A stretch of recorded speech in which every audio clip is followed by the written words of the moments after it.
Hello, my name is Jacob. I was diagnosed with ulcerative colitis 17 years ago, and this is my YouTube channel dedicated to talking about gut health issues, more specifically IBD, Crohn's, ulcerative colitis, and probably IBS as well. Just kind of umbrella that in there.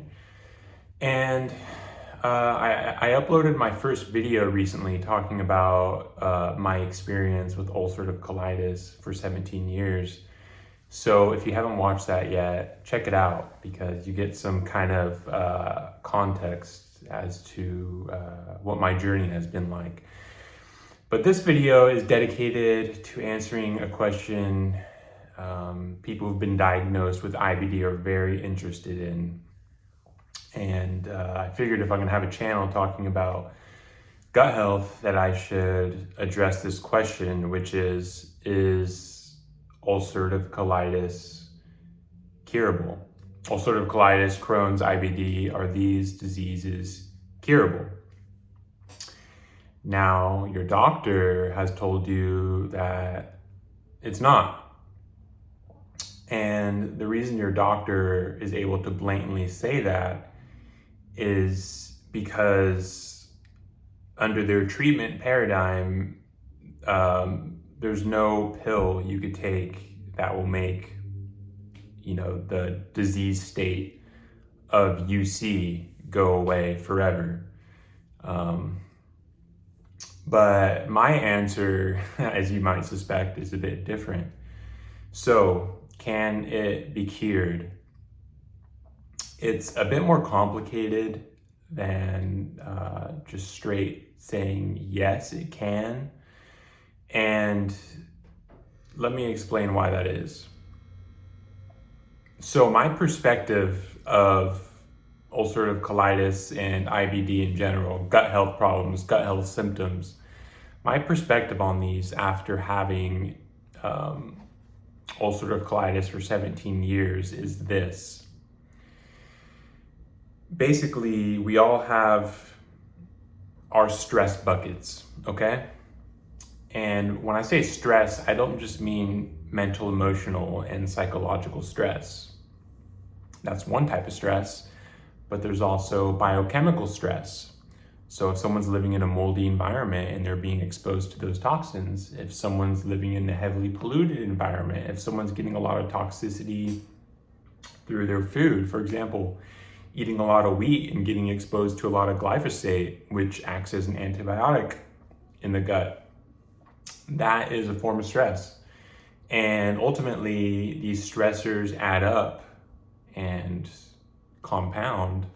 And when the body, when our stress buckets begin to overflow, that's when the symptoms manifest, okay?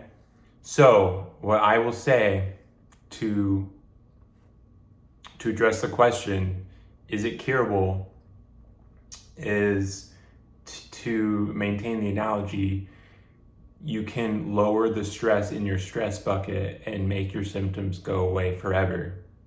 But if you then again come and start up these habits again that filled your stress bucket, then your symptoms could come back, right?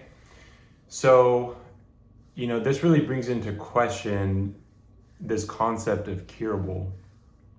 Because, when you think about things that are curable, right, like an infection or a headache, those things can come back too, right? You could scrape your knee and you could patch it up, fix it up, but if you scrape it again doing what you're doing, then you have a scraped knee again.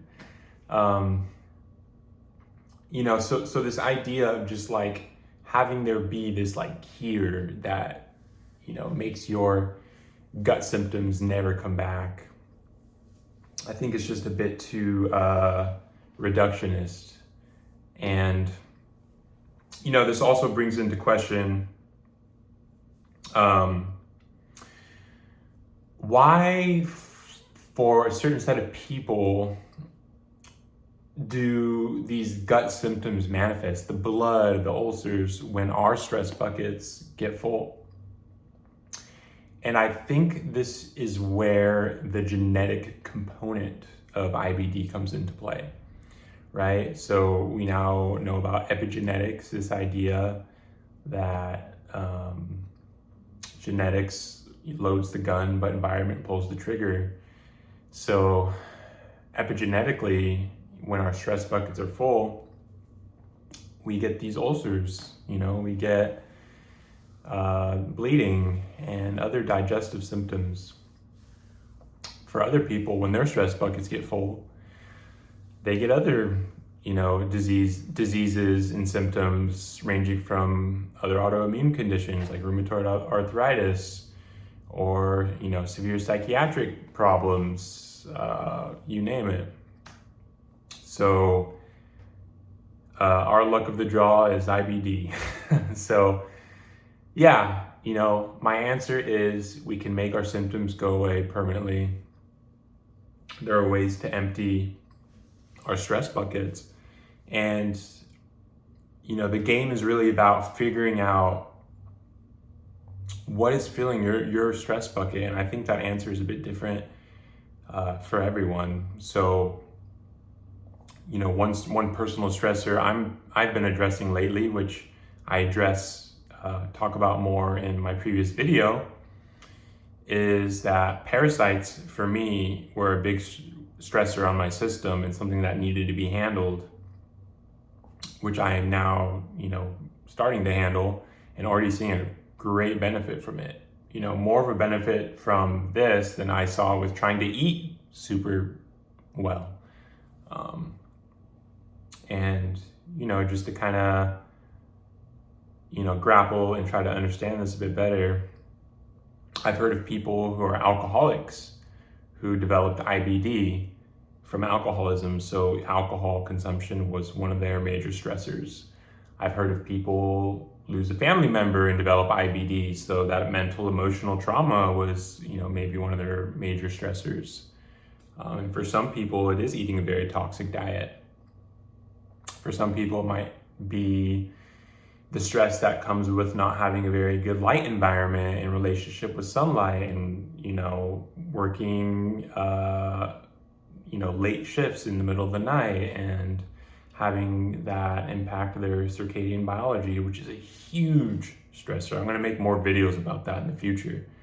But just to wrap up this short video, I don't like to use the term cure because I think it's a bit irrational and leads to a sense of false hope, and ultimately it kind of takes away from the work that needs to be done to get healthy in such a toxic world. Unfortunately, we live in a very toxic world, and I believe these symptoms on a more spiritual level are calling us into a higher version of ourselves, right?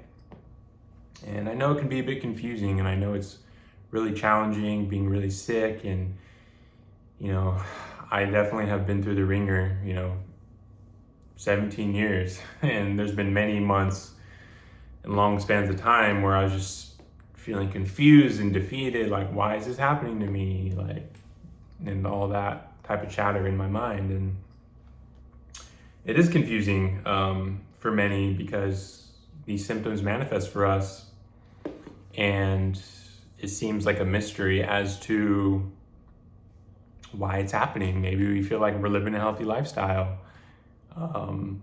And for me, that's where it's really helped seeing a practitioner and even becoming one myself, because it's really helped me see and identify a lot of blind spots I had as to how I was living and certain deficiencies I have and certain toxicities I was being exposed to, and certain microbes that were an issue for me.